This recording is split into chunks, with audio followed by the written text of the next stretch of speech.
India गठबंधन में शामिल होगी मायावती, कांग्रेस का बढ़ रहा है दबाव। अखिलेश यादव को बीएसपी की ताकत का एहसास करा रही है कांग्रेस।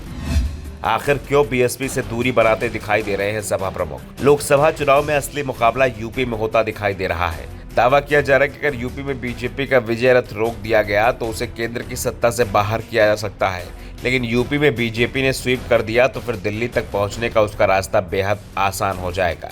यूपी में लोकसभा की 80 सीट और जो सर्वे अभी सामने आ रहे हैं उसमें बीजेपी को 70 से ज्यादा सीटों पर जीतते हुए बताया जा रहा है, लेकिन इंडिया गठबंधन में अगर बीएसपी को भी शामिल कर लिया जाता है तो पूरा खेल पलट जाएगा। बीजेपी पर आधी सीटों पर हार का संकट खड़ा हो जाएगा। कांग्रेस बीएसपी को इंडिया में लिए जाने को तैयार है, लेकिन अखिलेश यादव इसका विरोध कर रहे हैं। दिल्ली में हुई इंडिया गठबंधन की बैठक में तो अखिलेश यादव ने कांग्रेस से सीधे सीधे सवाल ही कर दिया था कि कांग्रेस का बीएसपी चीफ को लेकर क्या प्लान है। इसके बाद बीएसपी चीफ मायावती ने भी कहा था कि इंडिया गठबंधन के दलों को उन पार्टियों के बारे में बात करना चाहिए जो उनके गठबंधन में शामिल नहीं है।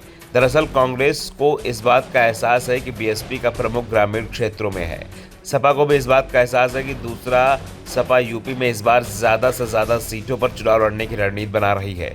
वो यूपी में 80 में से 65 सीटों पर चुनाव लड़ना चाहती है, जबकि पार्टी बाकी की सीटें अपने सहयोगी कांग्रेस और आरएलडी के बीच में बांटना चाहती है।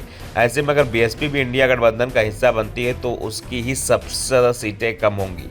दूसरा, मायावती ग्रामीण सीटों पर दावेदारी करेंगी क्योंकि बीएसपी का वोट भी उन्हीं सीटों पर ज़्यादा है, तो शहरी सीटें वो सपा के कोटे में डाल देंगे जहां बीजेपी बेहद मजबूत है। यानी जहां इंडिया गठबंधन मजबूत होगा वहां मायावती की पार्टी चुनाव लड़ेगी और जहां बीजेपी मजबूत होगी वहां सपा चुनाव लड़ेगी। कुछ ऐसा ही फॉर्मूला 2019 के लोकसभा चुनाव में भी अपनाया गया था और इसका बीएसपी को जबरदस्त फायदा मिला था।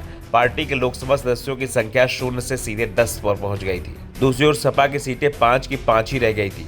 उल्टा फिरोजाबाद, बदायूं और कन्नौज जैसी उसकी पारिवारिक सीटें भी पार्टी हार गई थी। इसके बाद अखिलेश यादव बीएसपी से दूरी बना रहे हैं। सपा प्रमुख का बीएसपी से दूरी बनाने और इंडिया गठबंधन से बीएसपी को दूर रखने की खबरें जब आनी शुरू हुई तो मायावती ने अखिलेश पर तंज कसते हुए कहा था कि भविष्य के लिए ये नहीं बताया जा सकता कि किसको किसकी कब जरूरत पड़ जाए। ऐसा भी हो सकता है कि बाद में ये लोग शर्मिंदा हो। सपा इसका सीधा उदाहरण है। मायावती के भतीजे आकाश आनंद ने भी सपा पर तंज कसते हुए कहा था कि कुछ लोग बीजेपी से ज़्यादा बीएसपी से डरते हैं। दरअसल सपा और बीएसपी भले ही एक दूसरे पर तंज कस रहे हो, लेकिन कांग्रेस चाहती कि दोनों ही दल एक साथ आ जाए जिससे दलित वोटों को साधा जा सके। इसके अलावा मुस्लिम वोट भी हाथ में आ जाए। इनके बिखराव की आशंका पूरी तरह समाप्त हो जाएगी। बीजेपी को भी इस बात का एहसास है कि अगर बीएसपी इंडिया गठबंधन में शामिल होती है तो इसका सबसे ज़्यादा नुकसान बीजेपी को ही हो सकता है। वैसे एक बात तो कही जा रही है कि मायावती इंडिया गठबंधन में शामिल होने का फैसला अभी नहीं लेंगी।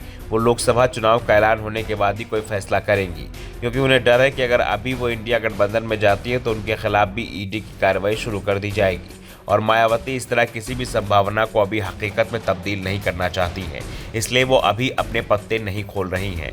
लेकिन कहा जा रहा है कि कांग्रेस नेताओं को लेकर उनके तेवरों में नरमी आ रही है। Bureau report, the such India.